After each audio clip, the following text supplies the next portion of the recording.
नाज़रीन 20 साल के अरसे में लगभग 100 नाकाम मुज़ाकरात के बाद एक बार फिर तहरीक तालिबान पाकिस्तान के दहशतगर्दों के साथ सुलह सफाई के लिए खैबर पख्तूनख्वा की हुकूमत से जिम्मेदारान जाना चाह रहे हैं। पाक फौज आजकल जो है वो फसादियों के साथ जो है वो लड़ रहे हैं, फितना ख्वारिज हम लड़ रहे हैं।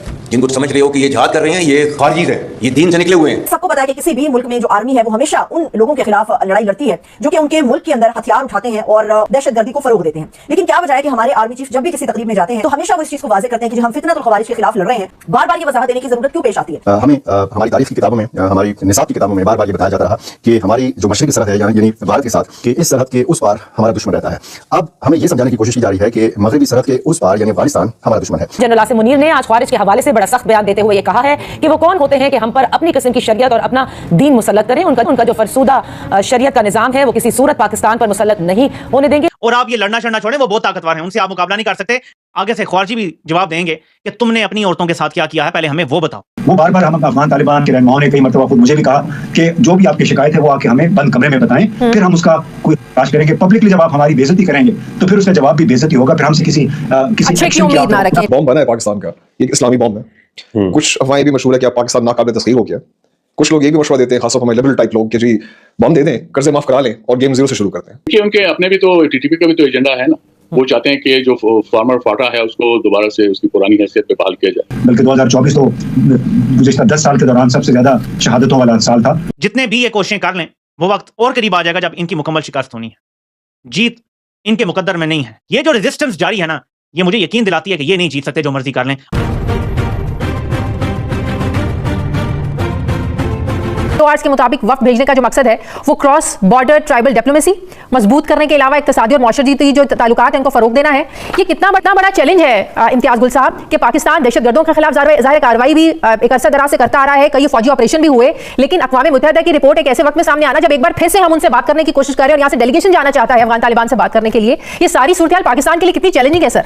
जो नई बात आई है अक़वाम मुत्तहिदा की रिपोर्ट में, जो सिक्योरिटी काउंसिल की जो मॉनिटरिंग कमेटी ने रिपोर्ट दी है, उसमें यह कि जो Islamic state of Khorasan province, जिसको दाइश भी कहते हैं, उसने दरअसल जो शिमाली अफगानिस्तान है, जिसमें बदख्शान भी शामिल है, जिसमें फरा प्रोविंस भी शामिल है, बल्खीस भी शामिल है, वहां पे इन्होंने अपने अड्डे बनाने शुरू कर दिए हैं, पनाहगाहें बनाई हैं। और उससे ये इलाके आपको मालूम है कि उज़्बेकिस्तान और ताजिकिस्तान के साथ मिलते हैं, और उसमें शक ये हो रहा है कि ये लोग वहां पे अड्डे बना के और दरअसल वस्ती एशियाई रियासतों और चीन को निशाना बनाने जा रहे हैं। तो ये एक खतरा पाकिस्तान को है, जो अफगानिस्तान के मशरकी सूबों से टीटीपी के कैंपों के जरिए ये लोग आ रहे हैं, वहां पे ट्रेनिंग पनाहगाहें भी हैं। दूसरा जो खतरा डेवलप हो गया है वो शिमाली अफगानिस्तान में। तो ये चैलेंज अब न सिर्फ पाकिस्तान के लिए बल्कि खुद वस्ती एशियाई रियासतों के लिए, चीन के लिए और रूस के लिए भी हो गया है। और इसके लिए चूंकि हम कहते हैं कि क्रॉस बॉर्डर टेररिज्म है, तो क्रॉस बॉर्डर टेररिज्म का मतलब है कि मुख्तलिफ मुल्कों को इकट्ठा होकर इसका सद्देबाब करना होगा। अकेले पाकिस्तान जो है वो इस मामले से अब नहीं निपट सकता, क्योंकि इस जंग की नौयत प्रॉक्सी है।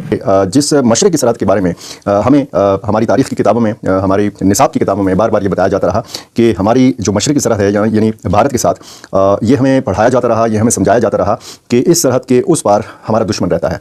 अब हमें यह समझाने की कोशिश की जा रही है कि मगरबी सरहद के उस पार यानी अफगानिस्तान हमारा दुश्मन है। ये इंतहाई अफसोस की बात इसलिए है कि एक तो हमारे बहुत देरीना रिश्ते हैं, मजहबी रिश्ते में हम बंधे हुए हैं, दोनों इस्लामी ममालिक हैं। पाकिस्तान और अफगानिस्तान के जो सकाफती रिश्ते हैं वो भी बहुत तारीखी हैं, और दोनों मुल्कों की जो तिजारत है उसका बेड़ा गर्क है। पहला वक्त एक महदूद वक्त होगा जो अफगानिस्तान जाएगा, और उसके बाद फिर एक दूसरा बड़ा जरगा जो है ये तश्कील दिया जाएगा, उसको अफगानिस्तान भेजा जाएगा। अब कुछ लोग जो हैं ये कह रहे हैं कि ये पुरानी एक जो मुज़ाकरात की पॉलिसी थी उसी को दोहराया जा रहा है। पुरानी पॉलिसी का मतलब यह है कि जब इमरान खान वज़ीर आज़म थे, आर्मी चीफ थे जनरल बाजवा, और ISI के सरबराह थे जनरल फैज़ हमीद, बाद में फिर वो कोर कमांडर पेशावर बने।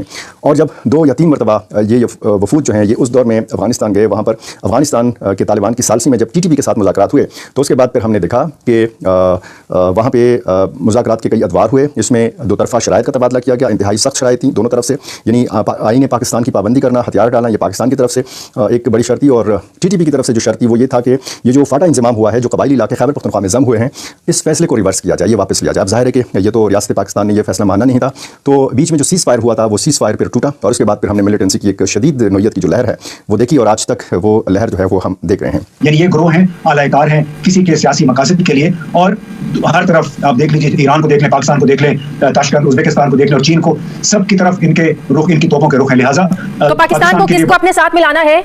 किसके साथ बात करनी है कि वो अफगान तालिबान के साथ बात करें? क्या चाइना और पाकिस्तान इस मकसद के लिए एक हो जाएं? अफगान जिसको हमेशा ब्रदर मुल्क के तौर पर देख रहे थे, और वही अफगान तालिबान जो हमेशा पाकिस्तान को यकीन दहानियां करवाते थे कि हमारी सरजमीन किसी के मुल्क के खिलाफ इस्तेमाल नहीं होगी, वो तो चैप्टर एक तरह से क्लोज ही हो गया जब वो खुद ही इन्वॉल्व है। तो क्या चाइना और पाकिस्तान को इकट्ठा होना है इस मकसद के लिए? देखिए, एक तो बात बड़ी वाज़ेह होनी चाहिए कि बैनुल अक़वामी ताल्लुकात में बहन और ब्रदर ये इस नाम की कोई चीज़ नहीं होती है।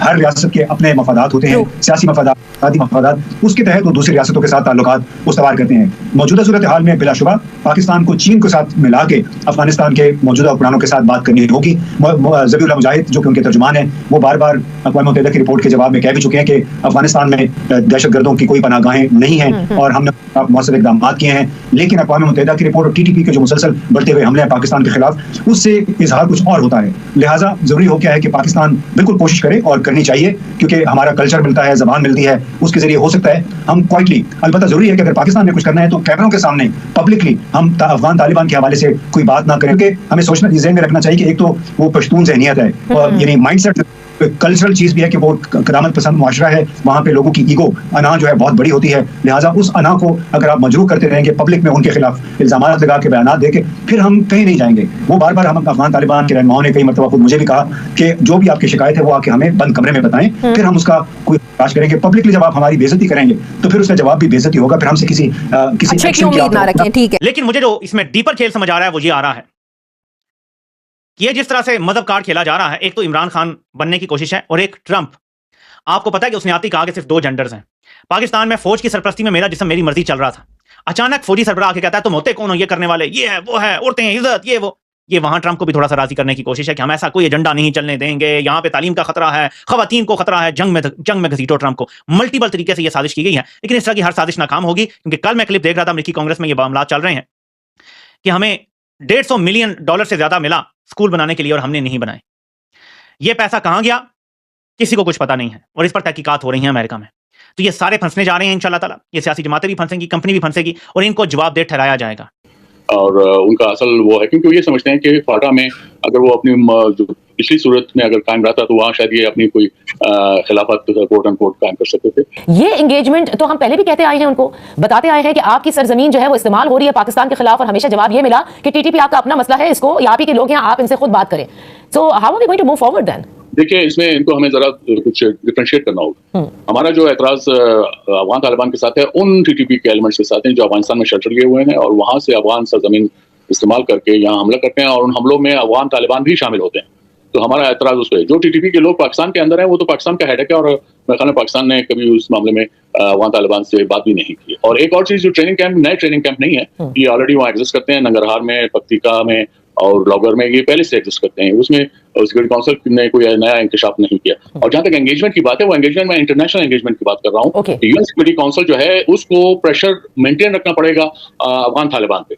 अगर आपने उनके साथ कोई ताल्लुक नहीं रखोगे तो उसमें उनको खुल खेलने का मौका मिलेगा, और वो डिनाइल मोड में रहेंगे। जब आप उनको प्रूफ करते रहेंगे कि देखिए ये जो है ये हमले मसलन किरमान में जो है ISKP ने किए, वो they were based in Afghanistan. Moscow में जो हमले हुए they were based in Pakistan, in Afghanistan. Bajaur में जो हमला हुआ वो मौलाना फजल रहमान के जलसे में, तो वो ISKP के लोग थे। तो अगर ये हमले Pakistan, Iran, Afghanistan, Uzbekistan, Tajikistan में हो सकते हैं, तो ये दुनिया के किसी भी हिस्से में हो सकते हैं। तो पाकिस्तानियों ने इतनी उछलकूद भी कर ली, अफगानिस्तानियों को बुरा भला भी बोल लिया, उनके ऊपर एयर स्ट्राइक्स भी कर ली, और इतना कुछ करने के बाद यही पाकिस्तानी आज अफगानिस्तान के पांव पकड़ने जा रहे हैं। क्योंकि यहाँ से साफ साफ दिखाई दे रहा है कि अगर पाकिस्तानियों को अपना डेलीगेशन अफगानिस्तान भेजना पड़ रहा है उनसे बातचीत करने के लिए, उनसे समझौता करने के लिए, उनको शांत करने के लिए, तो आप समझ ही सकते हैं कि पाकिस्तानी सरेंडर के अलावा वहां पर और क्या ही करने जाएंगे।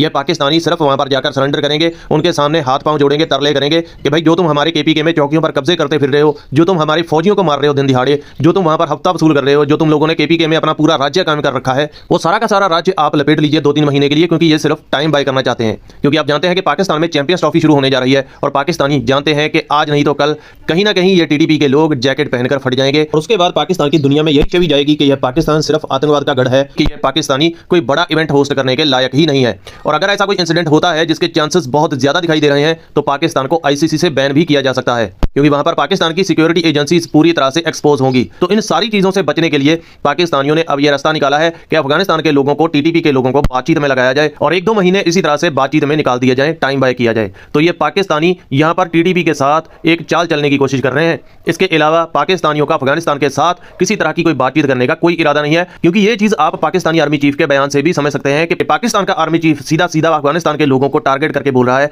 उनको संबोधित करके बोल रहा है कि भाई हम हमारे देश में औरतों को जिस तरह की चाहे आजादी दें, हम हमारे देश में जिस तरह का चाहे कल्चर रखें, आपका हमारे देश में कोई लेना देना नहीं है। आप जिस तरह के इस्लाम को फॉलो कर रहे हैं, आप जिस तरह के एक्सट्रीमिज्म में जा रहे हैं, आपने जिस तरह का वहां पर फरसूदा शरिया लागू कर रखा है, वो शरिया हम अपने देश में लागू नहीं करना चाहते।